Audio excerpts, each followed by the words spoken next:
My name's Phil Williams and I would like to welcome you to Audio Angling, the podcast site of fishingfilmsandfacts.co.uk.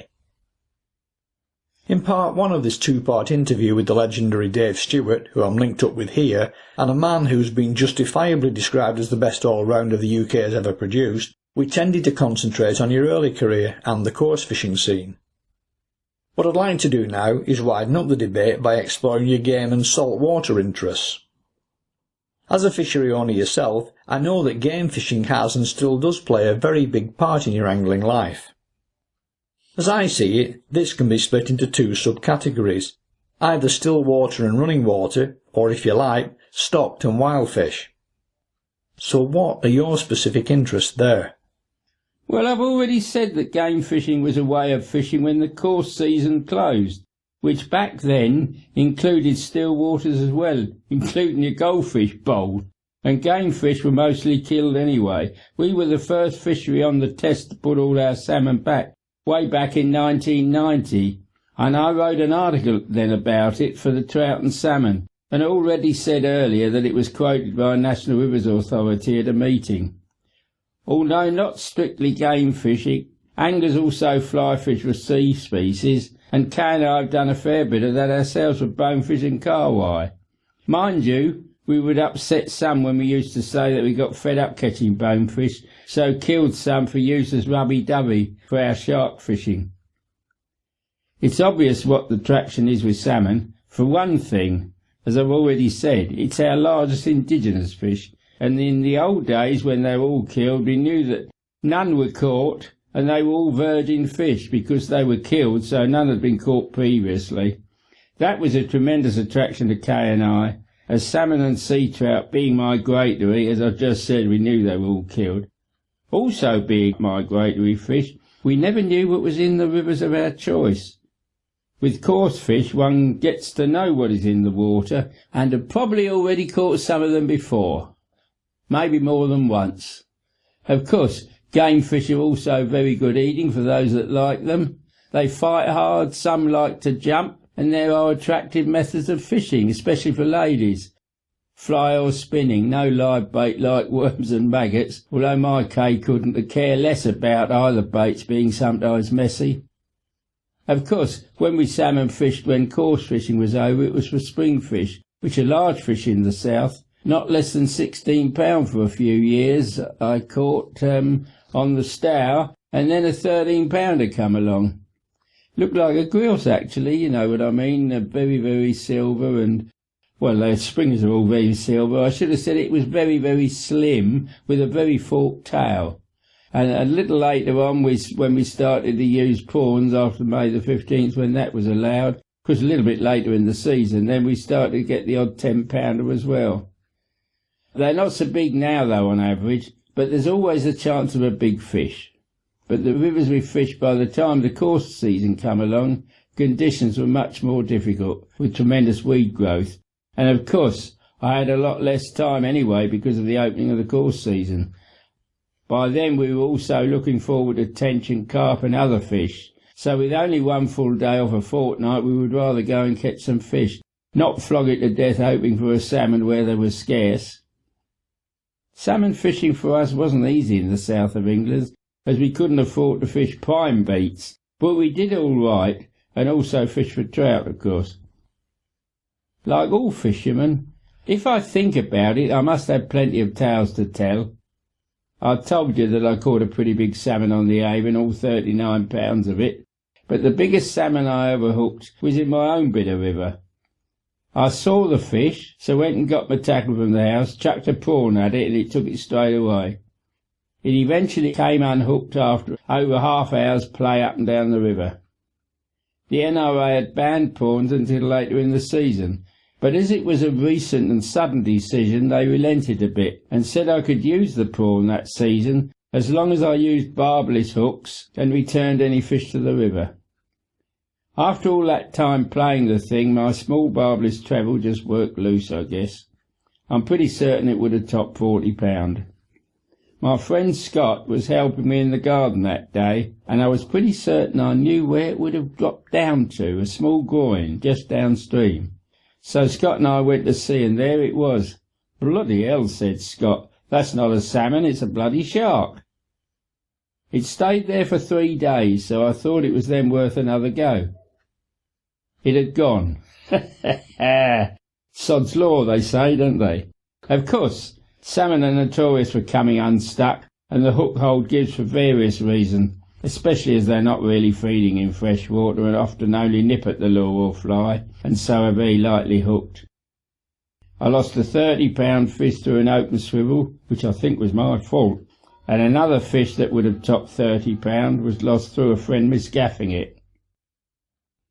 Up in Cumbria, fishing for smaller fish, on the River Ert with my pal John Denman, we went out for a quick go before breakfast as we were going home afterwards. John got 2 and I got 3. 3 before breakfast had never been heard of apparently, so I had to send pictures to the hotel.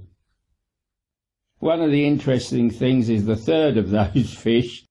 I was fishing with a multiplier, just a single swan shot and a prawn, and casting it out to the fish which I could see under some bushes on the other side, casting upstream above it, and just letting it run down and bounce past it. And it took no notice, so I started counting the number of casts, because I knew it was the last fish I was going to have a go at as we were getting near breakfast.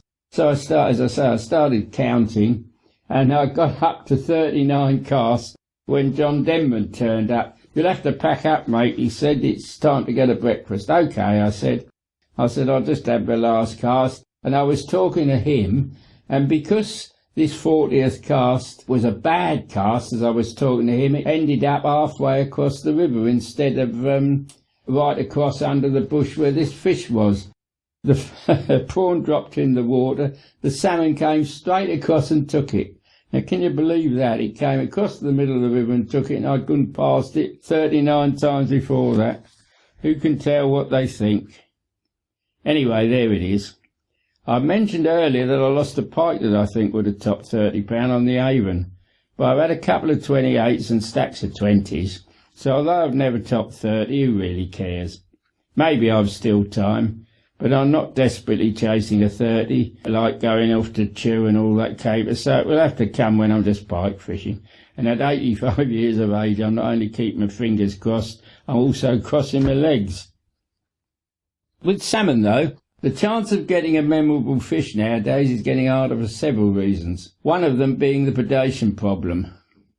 There has always been predation of baby salmon up to smolt size, but on their return from the sea, if they have safely left the seals in the estuary, they are fairly safe, as apart from anglers, the only predator capable of tackling them was the otter, and otters were hunted regularly. But we now have the ridiculous situation where otters are a protected species, and I thought salmon were in danger of extinction in some of the rivers where they have introduced otters. The mind boggles. An animal that was looked upon as vermin when I was young is now protected. I think it's down to food. Let me explain. Before the railways and refrigeration, unless one lived near the sea, the only available fish were freshwater fish. So people didn't want otters eating their fish. Can you imagine the monks tolerating otters raiding their fish ponds? Of course not. Now we eat mostly sea fish, and even most of the salmon consumed is bred, and trout, of course, which are easy to breed. So there is not the necessity to protect coarse fish, and the nice-faced, cuddly-looking otter has been chucked in the public's face without the true story. I've never heard anyone yet on the box state that otters were hunted as vermin. Not as lovely creatures, but as destructive vermin. There are so many lies told about the reason for the decline of otters, but never the truth. But if the authorities were prepared to foot the bill, salmon could be bred in their thousands to stock rivers. I certainly don't agree with authority about genetic integrity, keeping the strain of a particular river pure, as when the stock becomes too low, as is happening in many rivers, certainly in the south, the result will be close breeding, and that's not good.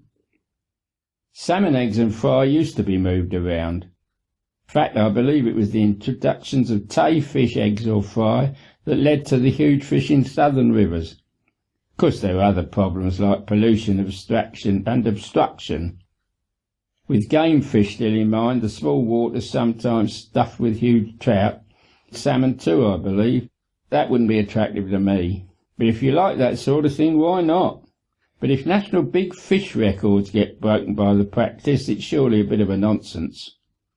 Then again, a record fish of some species from a stock pond would still be the largest caught in the country. I suppose there could be a record for a wild fish or a stock fish. Difficult to ascertain always in a river. But what I wouldn't like to see is the line strength records, as they have across the pond, where some anglers deliberately fish ultra-fine to get their name in the record books. They probably leave a lot of tackle in fish, which isn't a good practice. I'll stick to the river for game fish, apart from the reservoirs, lochs or natural lakes. And I say natural lakes because I don't know of any lakes that are natural except because the Great Lakes and all that sort of thing, but nearly every lake I know is either a dammed stream or has been dug, like the gravel pits for clay or gravel or sand or something. However, I never stock my small length of the river test, but there are plenty of trout, and without doubt some come from stockings up and down the river. But in the 37 years I've owned it, we never killed a brown trout, only rainbows. And some of the brown trout have grown pretty huge, and as they're with us for years, I think they'd almost be called wild. They certainly get pretty angry when hooked. I also see them spawning, and doubtless some of the fish we catch have definitely come from spawning here. Migratory fish I have already talked about, which I like, as they are truly wild fish, and generally not been caught before. But with browns and grayling, and also rainbow trout in a few rivers, where there are breeding populations, they certainly have an attraction to some anglers who don't wish to catch farmed fish, and often grow to large sizes before their release in these rivers where they've got put and take. So it's all a bit artificial. Although I've discussed salmon at some length, I've caught plenty of sea trout, but they're having problems in some rivers due to salmon farming, I believe, because the salmon farms are a paradise for sea lice, which then get on to passing migratory fish in their hundreds and often cause the death of many of their hosts. Salmon farms also use chemicals, and the tons of excreta and waste fruit deposited on the sea floor beneath the cages is not environmentally very friendly. I suppose I'm lucky, but we don't have that problem here in the south, not yet, although they're talking about having some fish farms down here in the sea. The Avon gave me 3 double-figure fish up to my 11.5 pounder in my own river, up to a possible 15 pounder here, and we netted out a dead one that went 16 pounds, so I've still got the chance of a good sea trout.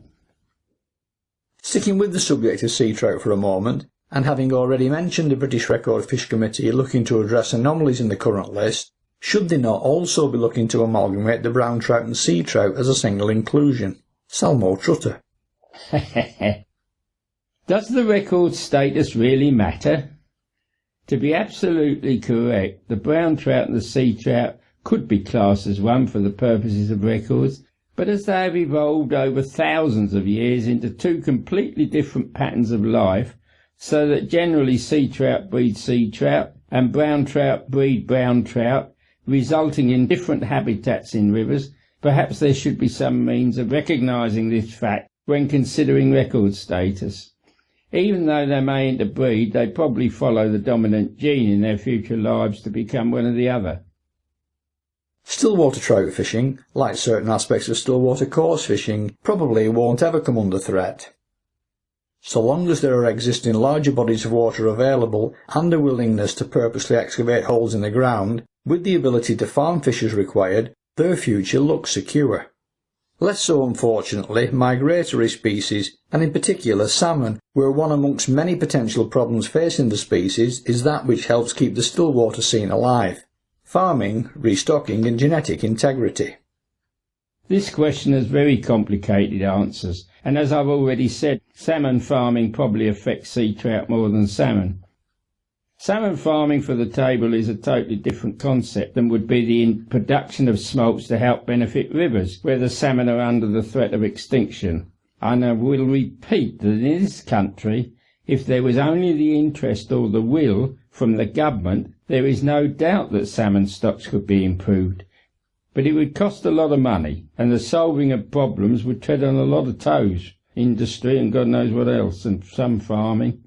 Anyway, I'd love to see it happen, and I've already talked of my love of game fishing and the reasons for migratory fish in particular, and when I talk of our love of salmon, there are of course the Atlantic species here, but there are several species of salmon to catch across the pond, so Kay and I went to Alaska and Canada. But in Canada we also fished for sturgeon and carp, and I fished the Northwest Territories after lake trout, which I think is really a char. My angling companion on that trip was Don Wheeler, and he copped a 39-pounder. Massive thing. In some ways, I think the future looked bleak for angling with a decline in stocks, and I would think every angler knows the reasons for the decline in some fisheries. Pollution, some obvious, but unseen continuous pollution 24/7 from industry, agricultural, industrial, and us, the human masses. We too are losing out on our bit of the river test due to the lack of salmon. Although Kay and I loved coarse fish, when our friend who originally owned the river and offered it to us, it was the migratory fish that decided us to buy it. We wanted to catch fish that nobody else had, and that's almost impossible apart from migratory fish, although even that is no longer guaranteed as we all put them back now. Also we have salmon, trout, carp and grayling killed by otters, and we did have a bit of trouble with cormorants at one time, although that doesn't seem a problem now. Then of course there were poachers, but that's not so bad now, as the police are cracking down on that more. Luckily, as we are on a dam wall and well above the river, we don't have trouble with flooding as we control 5 sluices and 3 large floodgates. The responsibility of sluices is what Kay considered gave me a small stroke back in 2000, as there was so much rain that I was up night after night opening and closing the dam gates, and one is over 70, it's hard work. The responsibility of that is traumatic, some would say, as if not controlled correctly, many properties could be flooded. I passed on the sluice control to my young friend Scott, along with some land to build a house adjacent to the sluices to run them for me, but he died when only 42. His lovely wife did not want to move, so she now runs it with my help, and in the 37 years it's been under my control, along with my friend in the later years, not one property has ever flooded, even though we've had some of the worst floods on record. Last year, 2013, it flooded upstream and downstream, but not one property within the area affected by my gates was flooded. Even though we catch a lot less salmon now, it's still a good mixed fishery, if you aren't after the monsters they catch on some rivers. But many of my friends have had their PBs here, including roach, chub, trout, grayling, dace, and my personal best perch of 4/4 was from here. There's a good head of roach with plenty of 2-pounders, good roach but no 3s, although I and friends like Dave Howes, who's caught a number of 3s, reckon we have seen a couple. Some say it's one of the best roach stretches of river in the country, and has had a couple of mentions in books recently. One author described it as the best mixed fishery in the country for a small stretch. Of course, nothing comes easily, and after we bought this stretch of overgrown rough land, we started to tidy up the land and remove the fallen trees, the brambles everywhere. It was really a veritable jungle. We were getting it into shape and it was starting to show its potential, so the council decided they'd take an interest and decided they wanted it as a small park. It could take a book if I wanted to tell the whole story, but I'll try and give a rough outline of the trouble I had with them, or we had with them really, Kay and I.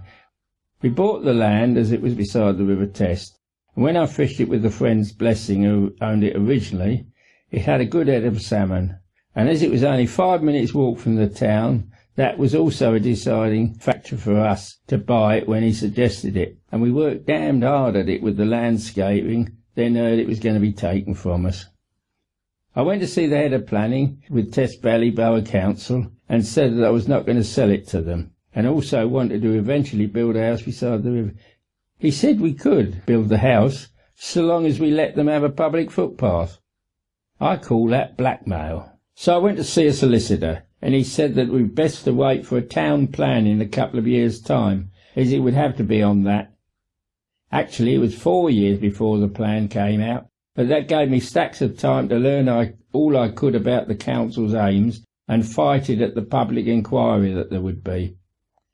With the help of a barrister and all the information I had acquired, we really kicked the council's backside. When the solicitor and I went to see the barrister in London, with all the stuff I had collected and my plan of action, the solicitor said to him, he, meaning me of course, has already written a brief. The solicitor and I had become friends by that time, and we still are. Anyway, we won the public inquiry and the right to keep our land and river. We gave the poor planning officers a really rough time, as they knew nothing about the river and its problems, such as flood control, fishery maintenance and so on. I had the police on our side, nearly all the local residents, the Testanician Angling Association, the Romsey District Association, and my friend the editor of Angling magazine as a backup of the need to run a fishery with proper knowledge. Having won, I went to see the planning offices and apologised for the rough time we gave them. They were fine and told me they were used to that. Sit down and have a cup of coffee. So when I told them I wanted to build, they couldn't see a problem, as they said I'd won the right to keep the land and it was not in the conservation area. They suggested I submitted full plans. The council refused planning, and in the local paper it said they even went against the advice of their planning officers. After a bit of back and forth, we called for a public inquiry for outline planning, so that we at least had a right to build. Another 2 years had passed by this time, but we won that one too. We put plans in for a house, but that was refused. We did all sorts of modifications, but they were all refused. We had another 2 years of messing about, so went for another public inquiry, and as I'd seen the barrister work on the first two, I reckoned I could do it myself, so I did, and won. What was so bad was that the inquiry inspector passed the very first plans that I'd put in, so we'd been messing about for 2 years for nothing. Altogether 10 years had passed since I first went to council and said I wished to build a house beside the river. That's not really the end of it, as Scott, to whom I'd given the land so that he could live there and adjust the sluices when necessary, also had to fight at a public inquiry to get the planning permission to build a house. The council still didn't have enough knowledge to win, so with my help Scott won that. We really kicked their arses, but it cost me a lot of money. Doesn't seem right that you should lose out fighting for your rights. If you win, you must have been right, so the council should pay the bills, I reckon. It took a lot of work to create a good mixed fishery, with the many different species including trout and salmon. Probably from floodings over the years we also have carp, bream and rudd. There were even some golden orf a few years back. Intruders from stockings upstream have rainbows, no doubt escapees, also blue rainbows and brook trout. The coarse fish are roach, dace, perch, pike eels, and along with the carp already mentioned, there's a ghost carp and a koi-type carp. Of course, there were the smaller species, gudgeon, loach, minnows, and I think I saw a stickleback once. If I searched among big stones or rocks, I expect among the loach there would be bullheads. Probably some of the work we did on the fishery wouldn't be approved by the EA, but as someone wrote in a recent book that this fishery is probably the best mixed fishery in the south of England, it can't be too bad. Doubtless the EA do some sterling work in some areas of conservation, but I think they fail in some ways regarding controlling the exploitation of the water resource. Their predecessors had already allowed commercial fish farms too much scope, also crest farms and abstractors, and not got to grips with the obstructions to migratory fish, and so on and so on and so on. The field of operation of the EA is too large. Back when it was the NRA, they were mainly concerned with our nation's waters, Scotland excepted, I believe, and as they had powers and were beginning to learn, some of their officers realised their failings and were making a noise, and may have had some effect on problems as they gained knowledge. With my cynical outlook on authorities, and the water industry and the fish farming industry, I have the feeling that they were getting worried, and so the EA came into existence. That reduced the NA from a powerful tool that could have eventually done some good to be incorporated within the EA, consequently becoming a very small cog in a damn great wheel. And of course, our governments have never looked upon angling with much favour, and so there's never been enough money for fisheries, and any will to change things appears to me to be non-existent. I've already said that I disagree with the EA regarding retaining the integrity of salmon stocks where their numbers are reduced to danger levels. But whether or not keeping stocks genetically pure should apply to coarse fish, I'm not sure. And although I'm not happy about the problems caused by salmon farming for consumption, farming salmon to help the revival of salmon rivers could be a good thing, but probably useless unless on a grand scale. And where sea trout have had a drastic reduction of fish running rivers, a breeding program might also help them as long as the cause of their reduction is sorted. We know the reasons for some of the problems, breeding trout and salmon for the table, not for the rivers, and they should be shut down if we really wish to cure some ills, but that just ain't going to happen. Consequently, with all the problems for migratory fish, it doesn't look good down south for sure. But I guess they will survive in the north of the British Isles where industry is not too big a problem. But who knows what intensive farming will do when it will have to increase food production. I'm back to the increase in the human population of this tiny world. At one time I was quite vitriolic about the commercial fish farming industry causing a great many problems for the rivers upon which they base their enterprises. Some of this must have been read elsewhere than here, as I got a letter from a gentleman in New Zealand requesting information about the damage they caused. The New Zealand government wanted to allow fish farming in their rivers, but the New Zealand Federation of Anglers in that country were fighting against it. Although none of the facts that I had researched seemed to have any effect here, I sent him a massive amount of information about the detrimental effects to rivers caused by the fish farming industry, and I have a letter in my files telling me that the information I sent helped enormously to defeat their government. There's no commercial fish farming in the rivers of New Zealand. Although the gentleman who wrote me, a high-up member of a major angling association, has now passed on, many years ago, when John Goddard and I went to New Zealand fishing, he insisted on picking us up at the airport and showing us around the city of Auckland.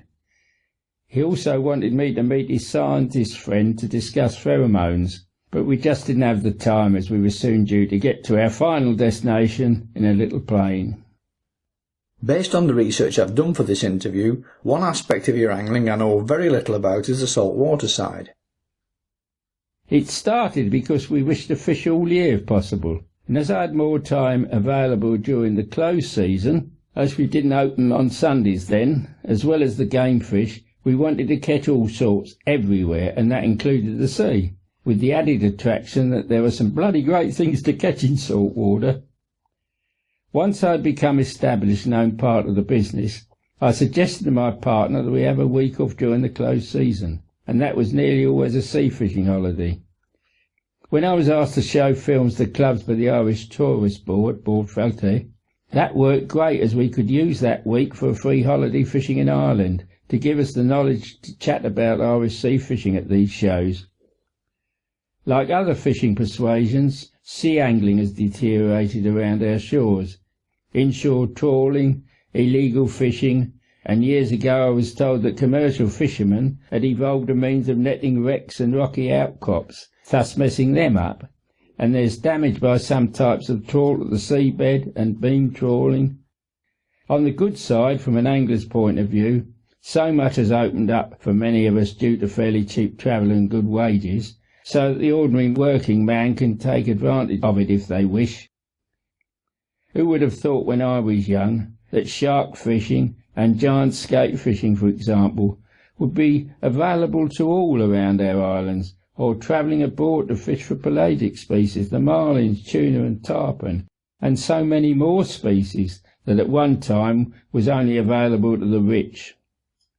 Kay and I have taken advantage of all of this, especially since we retired, and we've been aboard fishing many times, catching so many fishes.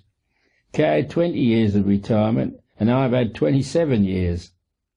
Even long before that, when we went to Ireland, we caught the large common and white skate, sharks and tope, and smaller species, and aboard the mighty tarpon, several species of sharks, tuna, sailfish, and 3 species of marlin.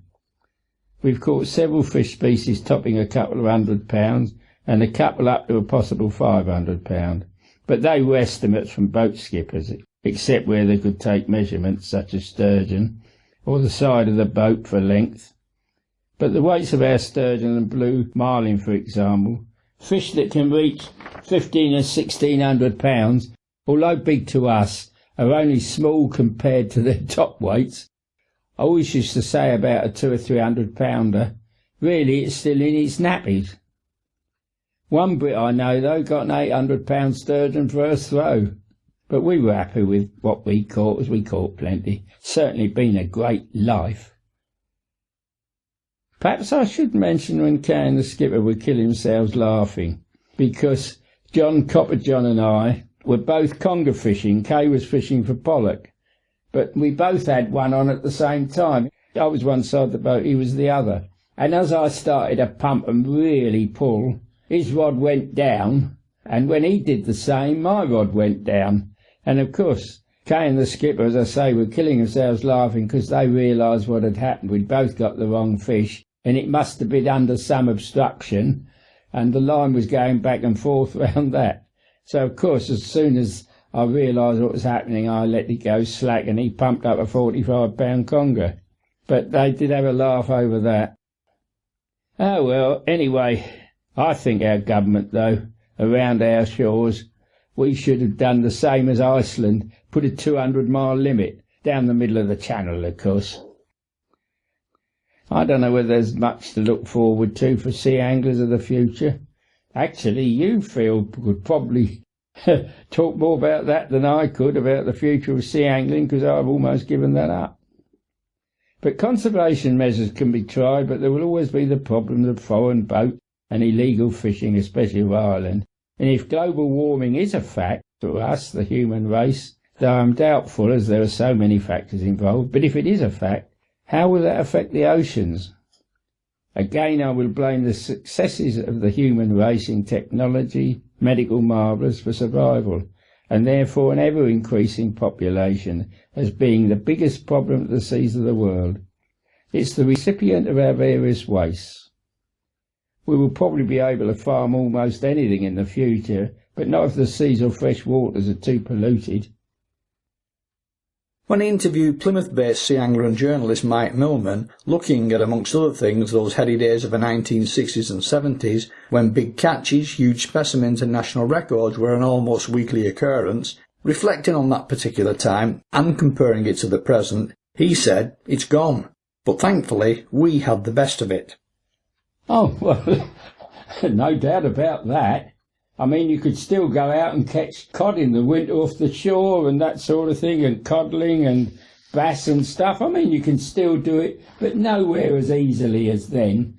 I remember when I was a kiddie, I say kiddie, what would I have been? I don't know, about 16, 17, 8, no, not 17, it wouldn't have been that old because I was in hospital then, but anyway, it's 16, and we'd go down to my aunt of mine would occasionally take me to somewhere like Clacton or somewhere for a little holiday, a week's holiday, and some cheap boarding house.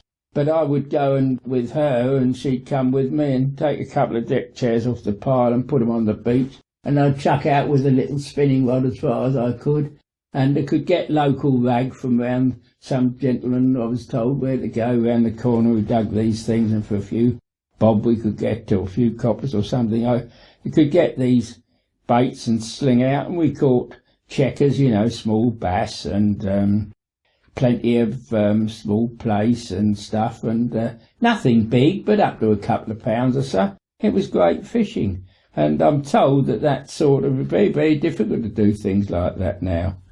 So, our inshore fishing's gone to pot a bit. In fact, I've got a friend who's been trying to catch a tope off the beach. Now, where's he live? Somewhere around Portsmouth area, I think. and he hadn't managed it yet. He had apparently, going back a few years, they did catch quite a few tope along the beach there. I think they still get smoothers though. That's about all from me, sir, on that. So as a final observation then, what do you think the future holds? That's a bloody silly question to ask somebody who's 85. What it holds, the future holds for me is death. But for angling, I really don't know. I mean, looking at it as sort of without knowing, I mean, one doesn't know how the world's going to go, but looking at it from my present position or perspective, it doesn't look very good. It really doesn't. And I just keep coming back to the same thing because there's just too many of us. And we need water. And we need food. And as we go round the world like parasites in a culture dish, gradually consuming the world, I cannot see that angling is going to survive. Fish might survive as food, but I can't see angling's going to really survive. Plus, there's also this business with youngsters. Youngsters have it put on a plate for them, and some of them seem to take it up. But all the youngsters I see now, all they want to do, if they don't want to play football, all they want to do is press buttons with their modern technological tools. Well, is that going to get better? I don't know. I really don't. But I don't think it looks very good, frankly. That's what we like. A good optimistic note to end on. But you're right, it doesn't look good for fish numbers, and nor does it look good for angling generally in terms of recruitment to fill our boots after we've gone. And good old Mike Millman was right too. We probably have seen the best of it, which is perhaps the only consolation for growing old.